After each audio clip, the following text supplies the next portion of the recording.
Sí, así es. Eso da a entender que no tenía aceite, sino que el aceite fue un milagro, ¿verdad? De creerle a Dios. Y Dios puede hacer milagros para salir de las deudas. Y los que hemos pasado por ese conflicto, siempre decimos, no sabemos cómo se dio, pero sí se dio y ya no soy deudor, ¿verdad? Eso es bueno. Entonces el conflicto de las deudas se soluciona buscando a Dios, obedeciendo a Dios, pagando a los deudores, no quedándose y gastando la plata en otra cosa, sino pagando a los deudores y contentos con lo que tenemos. Vive con lo que te sobra, ¿verdad? Eso sería, y esa es una buena conclusión. Excelente. El grupo 2, mejor dicho, la cita bíblica, Mateo 7, 3 al 6.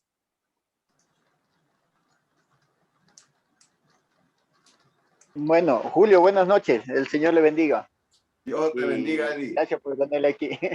Sí, aquí hay algo muy importante en la cual aquí dice que no juzguemos para no ser juzgados, ¿no es cierto? Y aquí el Señor nos manda en el cual que primeramente saquemos la viga de nuestro ojo, ¿sí?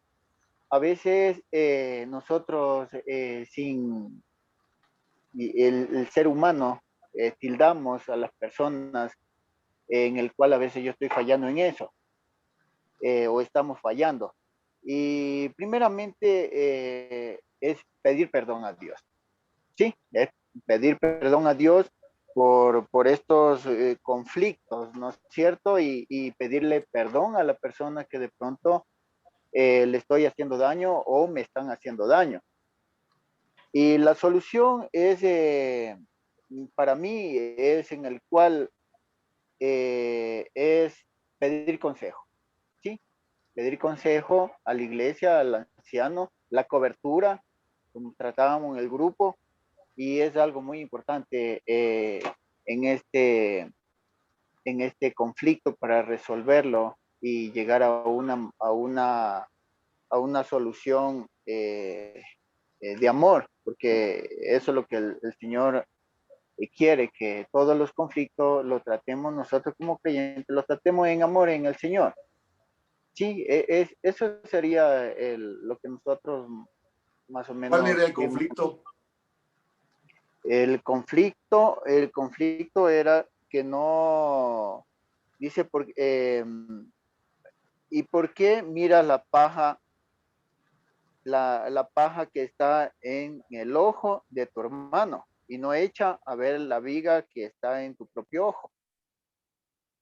Y él, ajá. Ok, entonces el conflicto yo lo llamaría hipocresía, complejo de superioridad.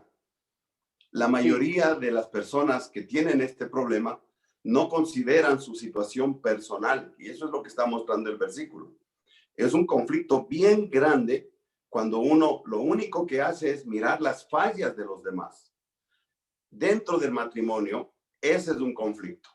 Yo veo las fallas de mi cónyuge y no veo las mías. Yo veo las fallas de mis hijos y no veo mis fallas. Ese es un conflicto. La solución que nos da ahí la Biblia literalmente es, primero, fíjate en tus propias fallas. Y según con tus fallas, entonces puedes tratar las otras fallas.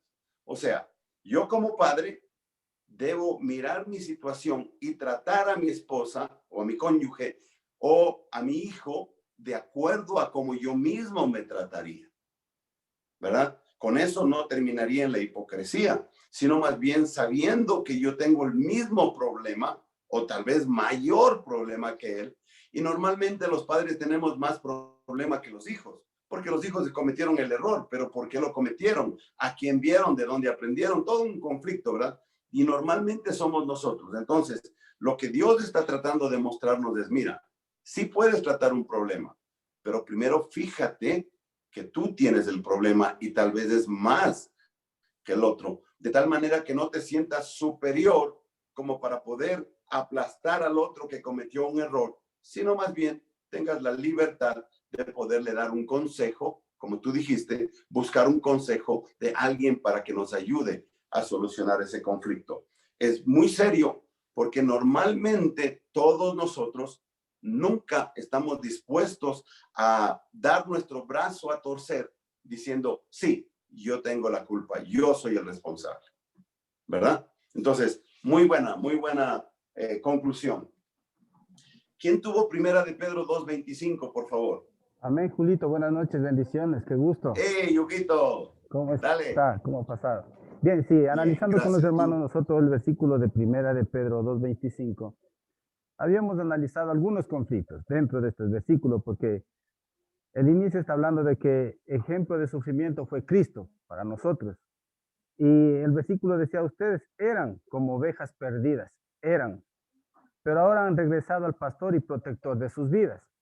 Entonces, analizando estos versículos con los hermanos, sacábamos como conclusión de que el conflicto era de que nosotros no conocíamos del Señor en los tiempos anteriores, ¿sí? Y vivíamos en conflictos, vivíamos esclavos de pronto de nuestras vidas que pensábamos que estábamos haciendo lo correcto, ¿sí? Pero sacaban los hermanos también como conclusión de que debemos vivir en santidad, cumpliendo los mandamientos de la palabra del Señor, pegados a la palabra del Señor. También decían que para nosotros, cuando vivíamos en tinieblas o vivíamos de esclavos, eso se salió de nuestras vidas cuando nosotros entregamos nuestra vida a Cristo y empezamos a caminar bajo los preceptos de la palabra del Señor. Y también los hermanos decían que nosotros vivimos en este mundo, pero ya no pertenecemos a este mundo, ¿sí?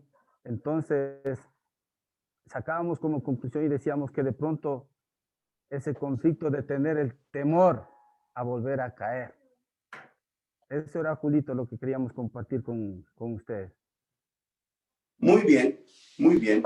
El conflicto que yo veo ahí es la ausencia de humildad. La mayor parte de nosotros, los que estamos en la iglesia, damos la impresión de mucha santidad, ¿verdad? Nos damos la impresión de que nosotros nunca cometimos esos pecados que vemos a esos pecadores hacer. Por eso Dios nos recuerda para que mantengamos nuestro ego en el límite de la humildad. Dice, vosotros erais. O sea, también estuvimos en la misma condición de esas ovejas que ahora están descarriadas. Normalmente cuando una persona se descarría, la mayoría de nosotros no estamos dispuestos a recibirles otra vez. No estamos dispuestos a correr y recibirles, qué bueno que estás aquí, qué lindo, sino todo lo contrario. En cuanto lo vemos, nuestras miradas ya dicen, de nuevo estás aquí. El famoso dicho, ¿verdad? De vuelve el perro con el rabo entre las patas. Esa es la idea que le damos a la gente. Entonces, Dios nos recuerda que nosotros, los que, entre comillas, estamos en santidad, nos debemos mantener en el límite de la humildad, que es recordar de dónde Dios nos sacó. ¿Verdad? ¿Para qué? Para poder aceptar, para poder recibir y para poder bendecir a otros que todavía no tienen la misma bendición. Entonces, el conflicto es ausencia de humildad, el cual se soluciona reconociendo de dónde Dios nos sacó a nosotros también. Hecho, excelente. La siguiente cita, Juan 8, 3 al 11.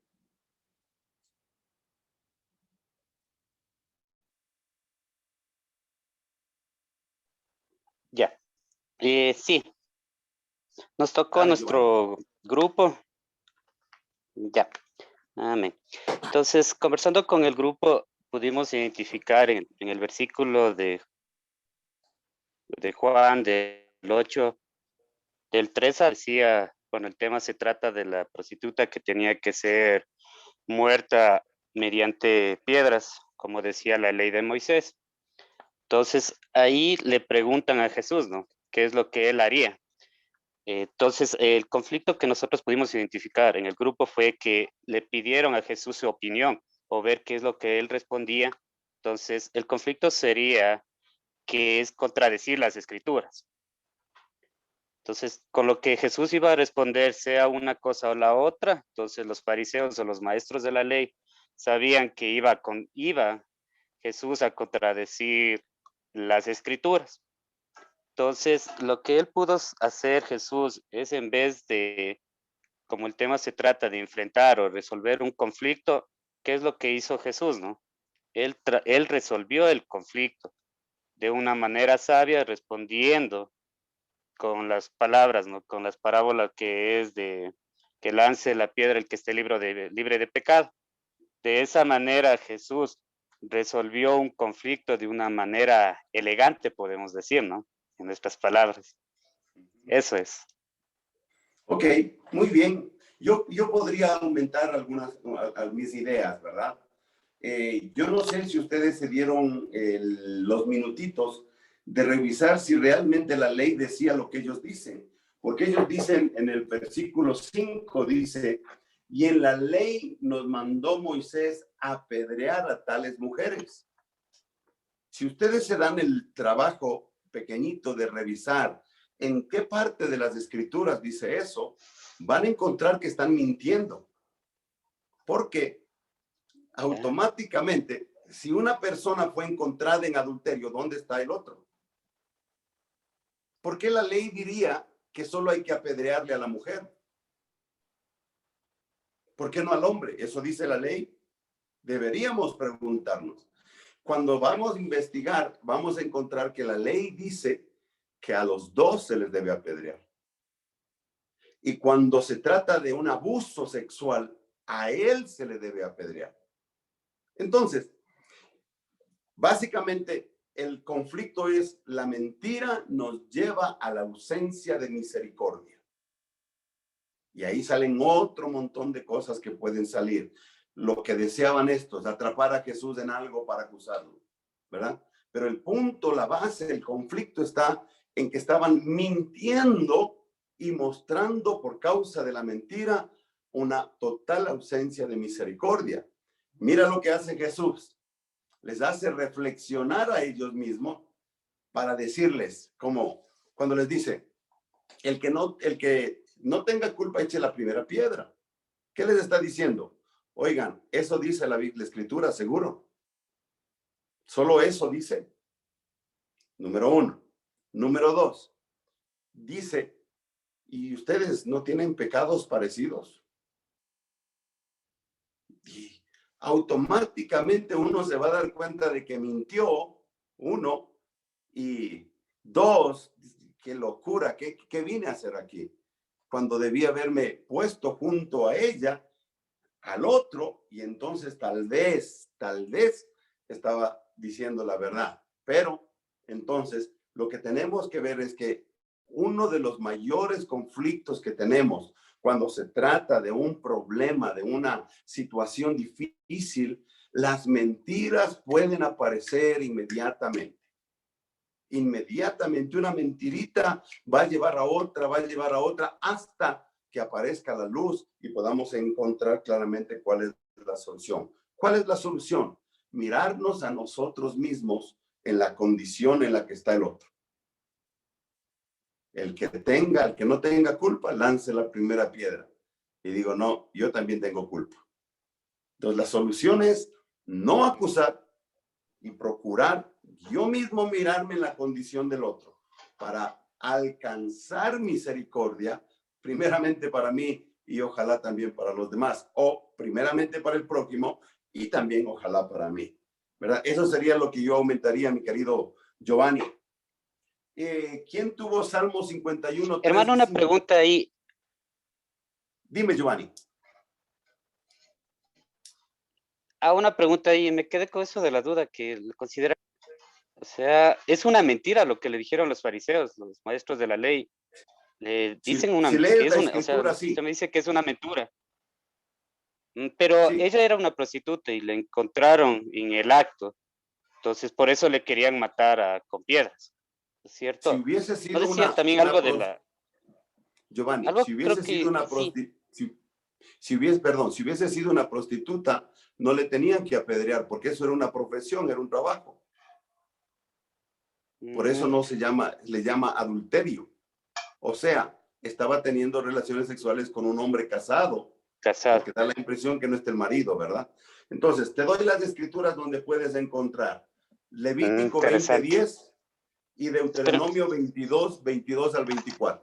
Ahí puedes encontrar las escrituras a las que se refieren. ¿Me puede repetir Levítico? 20:10. Ya.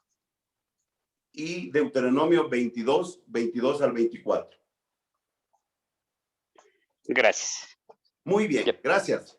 ¿Quién tenía Salmos 51, 3 y 5?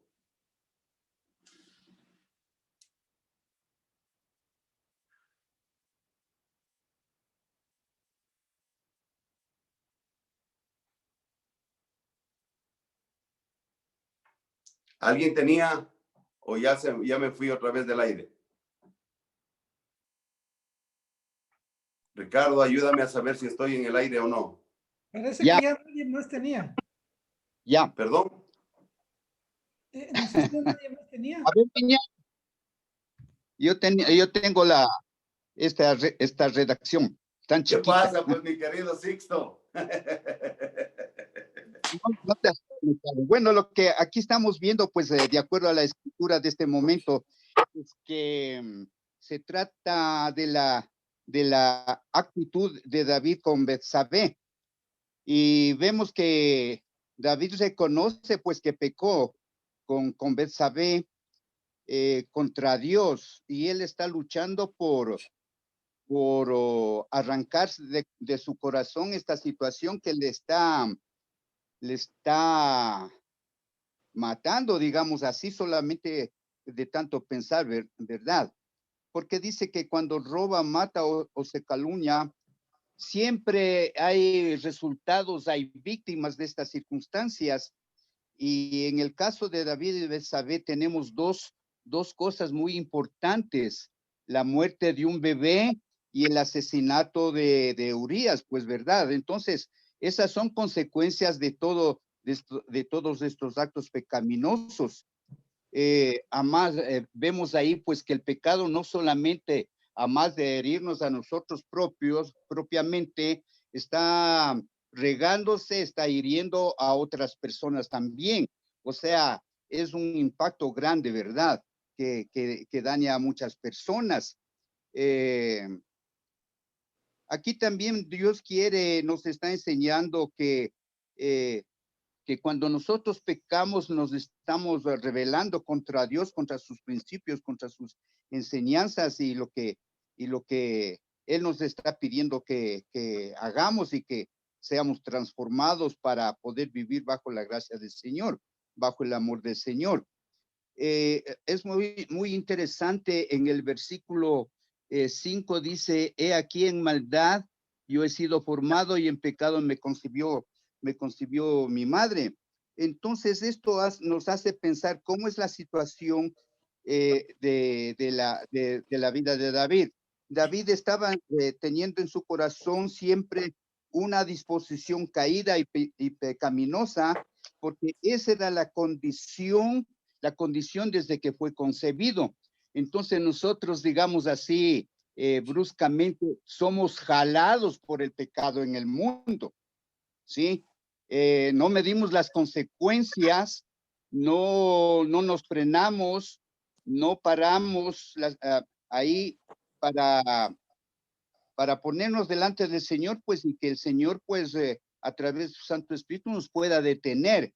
La cosa muy importante para nosotros, cuando estamos siendo tentados, tenemos que enfrentar y ver las circunstancias, recordar que el pecado es malo para nosotros y estamos contra Dios.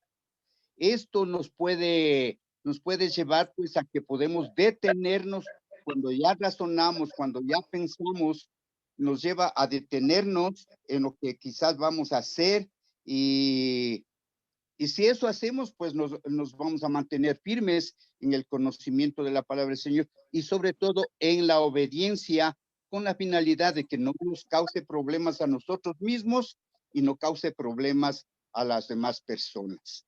Eso es. Excelente, mi querido Sixto. Muy bien. Permíteme aumentar unas 2 o 3 ideas mías, ¿ya? El conflicto aquí en los dos versículos es del pasado. No Ajá. nos olvidemos que en cuanto fue descubierto el pecado de David, inmediatamente Dios le perdonó. Inmediatamente, no hubo fórmula de hacerlo. O sea, cuando ya fue descubierto, Dios le perdonó. Pero ese pasado es un conflicto para él como lo es para nosotros. Así ¿Por es. qué el pasado se vuelve un conflicto? Porque no le creemos a Dios.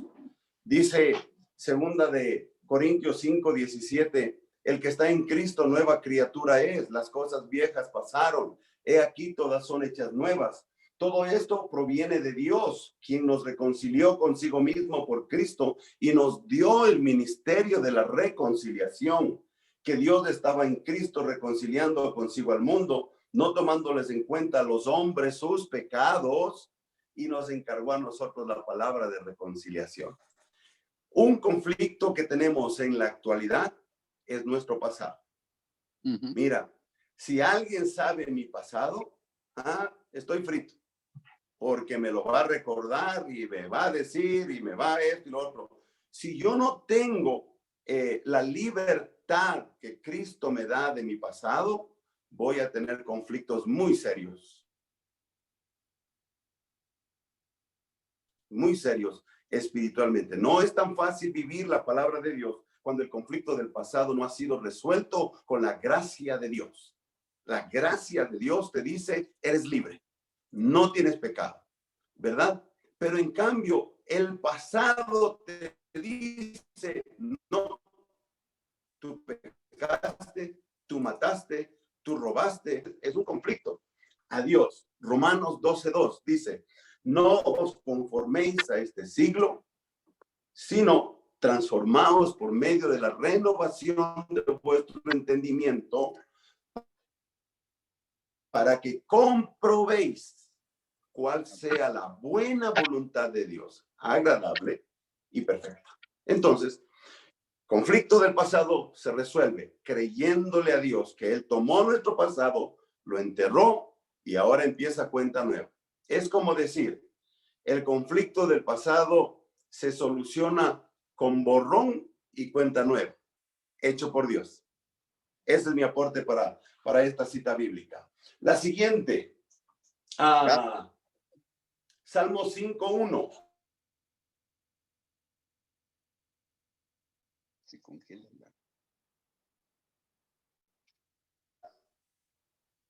5, perdón. La siguiente.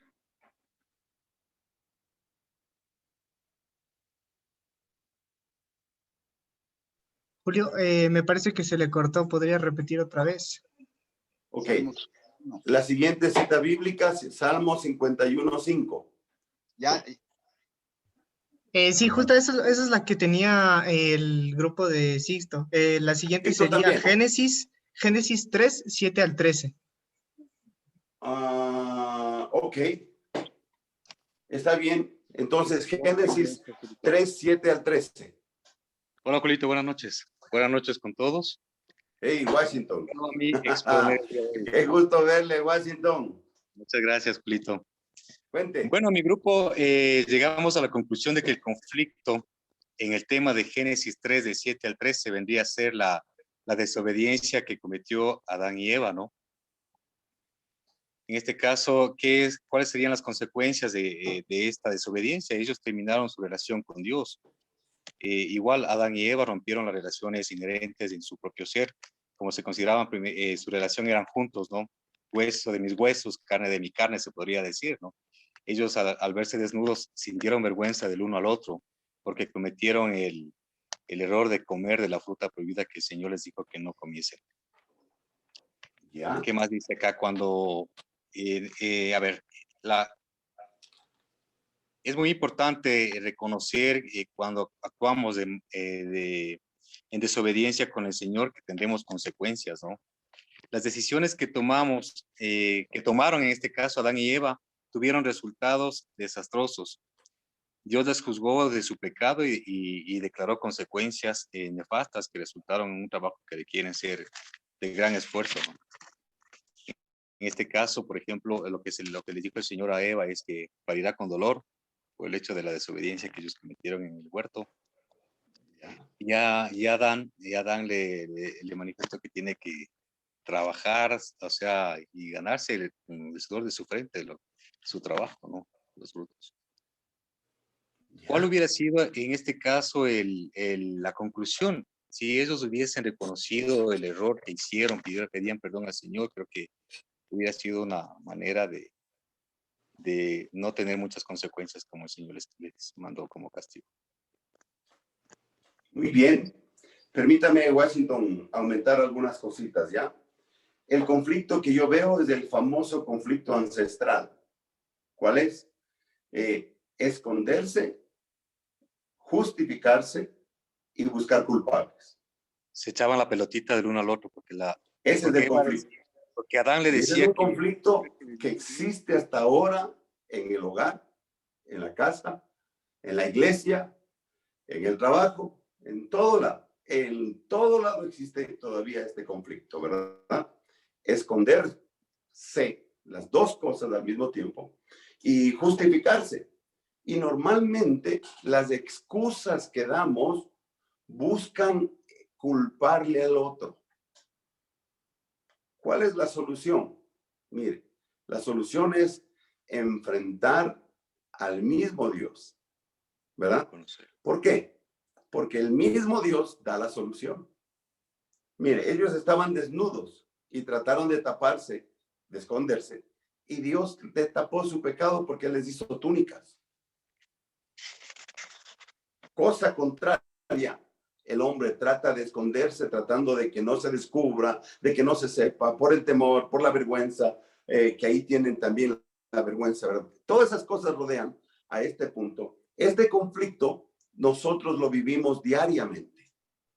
Diariamente nos escondemos, diariamente hacemos algo y tratamos de taparlo. Nos preguntan y no es el culpable. Por ejemplo, llegamos atrasados a la reunión de la iglesia y el culpable es el tráfico. No yo. Yo salí temprano. El tráfico es el culpable. Casi siempre, ¿verdad? Entonces, creo que la solución es decirle a Dios transparentemente. Otra vez, aquí estoy. Porque Él es restaurador. Si nos escondemos, Dios nos va a buscar. Si nos acercamos a Dios, Dios nos va a cubrir otra vez con la sangre de Cristo y todo lo demás. Ese es mi aporte para esa cita bíblica. Gracias. Números 10, 30 al 33.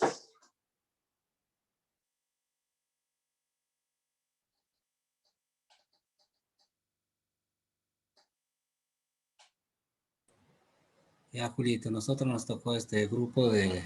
Dale, Jorgito. De Números, capítulo 13, versículos del 30 al 33. Y vamos a hacer primeramente un pequeño hincapié en el contexto. Si regresamos un poquito a estos versículos, dice, y anduvieron, dice, y vinieron a Moisés y a Aarón y a toda la congregación de los hijos de Israel en el desierto de Parán en Cades, y dieron la información a ellos y a toda la congregación y los mostraron el fruto de la tierra. Es decir, les trajeron una muestra, un racimo del fruto de la tierra.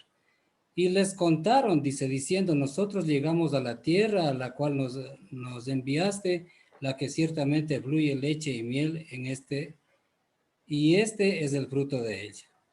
A pesar del conocimiento supuestamente que ellos trajeron, inicialmente ellos debieron motivarse por el hecho de que fueron a una tierra, dice, donde fluye leche y miel. Es decir, era una tierra productiva donde el Señor les iba a ubicar.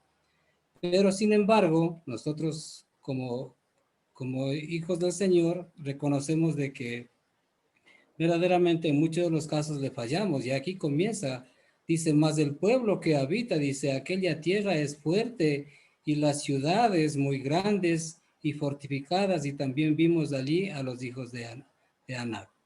Entonces ya de antemano ellos comenzaron ya a ver en ellos a existir cierto temor y también ese cierto miedo.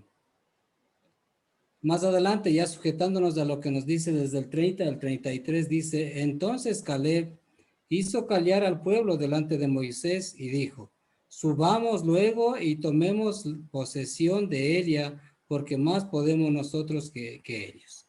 Inicialmente, ellos, motivados por esto, tomaron la decisión de subir, pero no una decisión, como se puede decir eso, a llegar a la parte final, que sería la parte más importante, llegar a la parte final.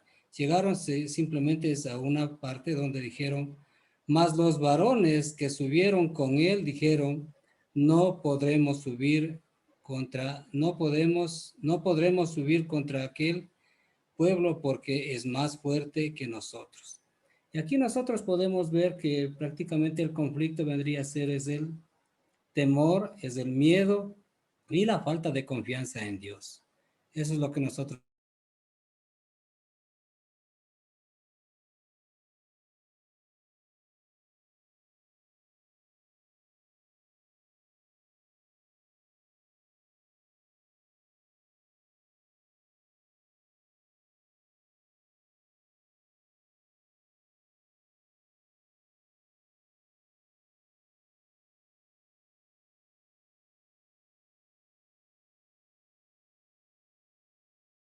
Que no le creemos a Dios financieramente, que no le creemos a Dios familiar o socialmente, que no le creemos a Dios que Él está edificando su iglesia, da la impresión de que ya la iglesia ya no tiene protección y todo lo demás, y hay un montón de cosas que se dan por ahí, ¿verdad?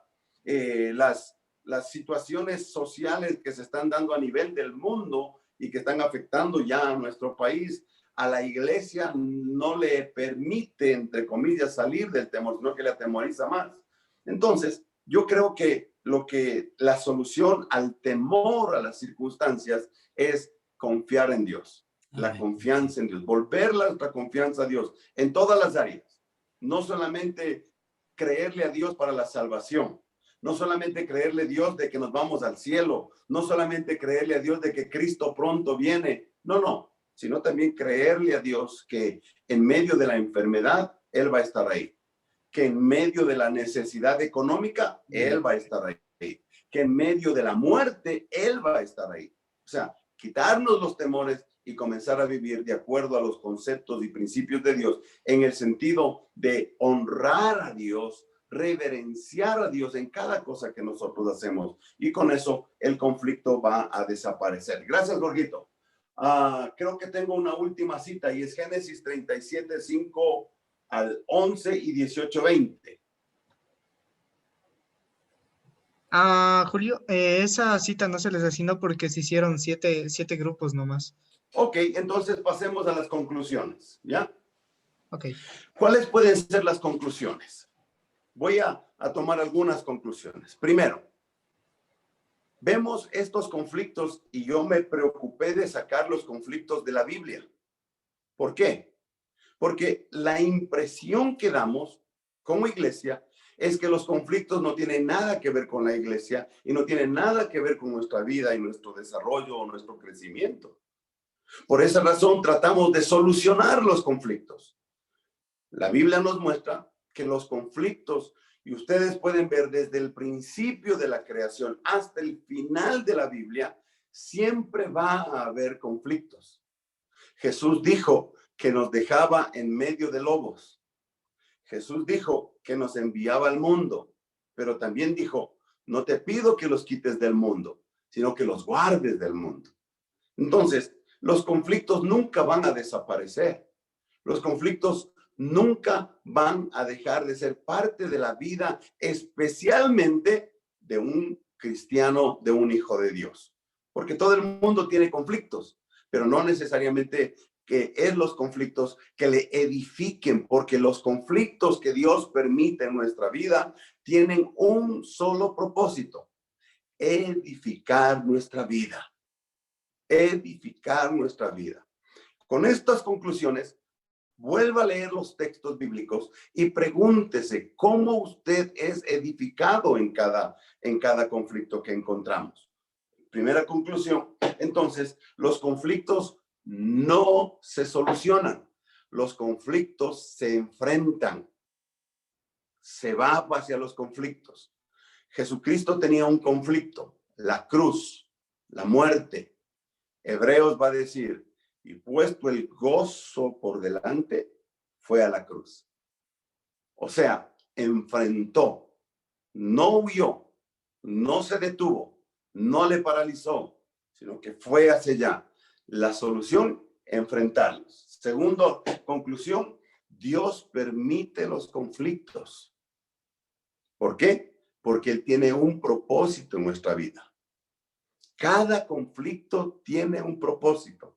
Si es un conflicto que viene de parte de Dios, porque yo me puedo meter en un conflicto económico y no necesariamente viene de Dios, ¿verdad? Ya vimos cómo se solucionan los conflictos económicos en la primera cita bíblica, pero me puedo meter en otro tipo de conflictos donde Dios no puede hacer nada porque yo estoy tomando mis propias decisiones sin tomar en cuenta a Dios. Entonces, los conflictos se convierten en las herramientas de Dios para nuestra edificación, para transformarnos, para hacernos mirar adentro de nosotros. Por eso David va a decir, mi pecado está siempre delante de mí. En maldad fui formado y en lo oculto, ¿verdad? Entonces, los conflictos van a estar ahí. Esas son las herramientas de Dios porque Dios quiere que maduremos.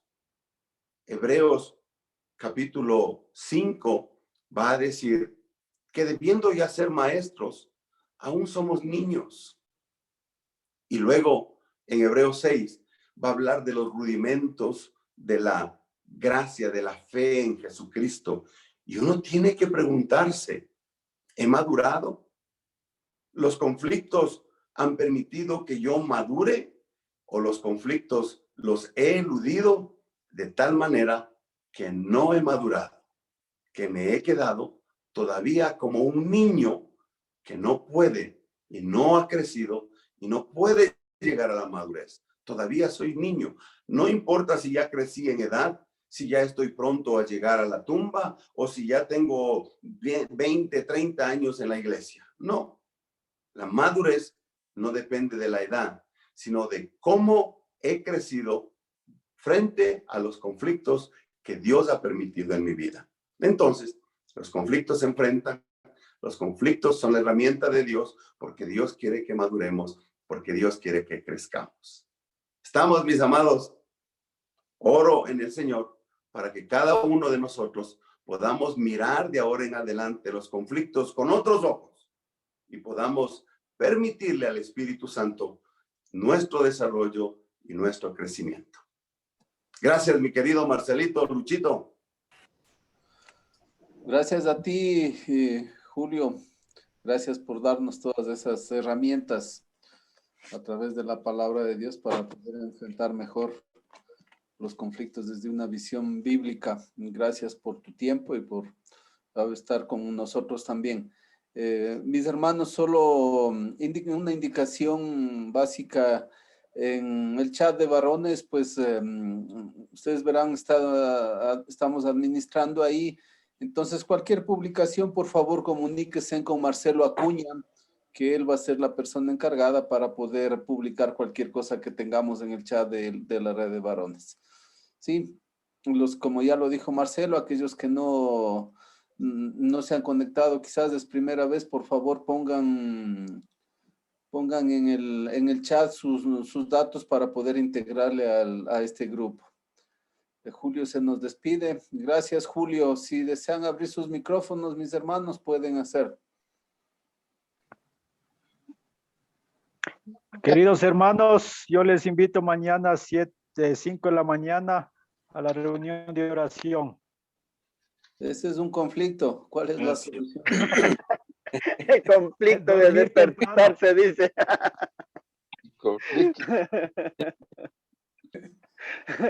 El conflicto de despertarse. ¿Cuál es la solución?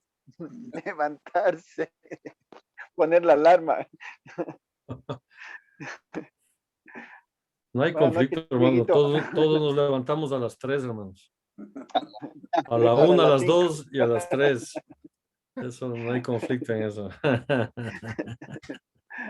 noches, Un gusto, Dieguito. hermanos.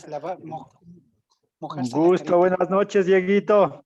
Buenas noches, Pablito. Buenas noches, hermanos. Qué gusto. Buenas noches, Dieguito, buenas noches, Dieguito. ¿Cómo le va? Bien, Dieguito, bien, buenas noches. gracias. Buenas noches. Bendiciones con todos. Bendiciones con todos. Bendiciones. Una buena noche, Julio. Leito, buenas noches. Hola, Pablito Escobar. Buenas Julio, creo noches. que ya se fue. Leito, Julio ya se estás despidió. jovencito con ese cabello largo. Bueno, por lo menos me escapé del comentario de Carlitos Morales, que hasta a algunos se les está cayendo el pelo. Ese sí que es un conflicto. Bendiciones, bendiciones. y Eso felicitaciones a es todos genética, los hermano. Ya, expositores. ¿a Muy bien, dónde, no? excelente. ¿Y cuál es la solución?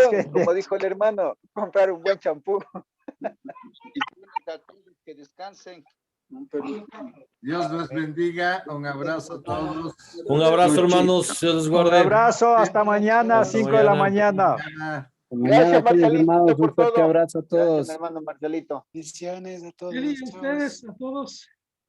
Gracias, Marcelito, y que siga creciendo ese ministerio. Amén. Seguimos ahí avanzando. Amén. Y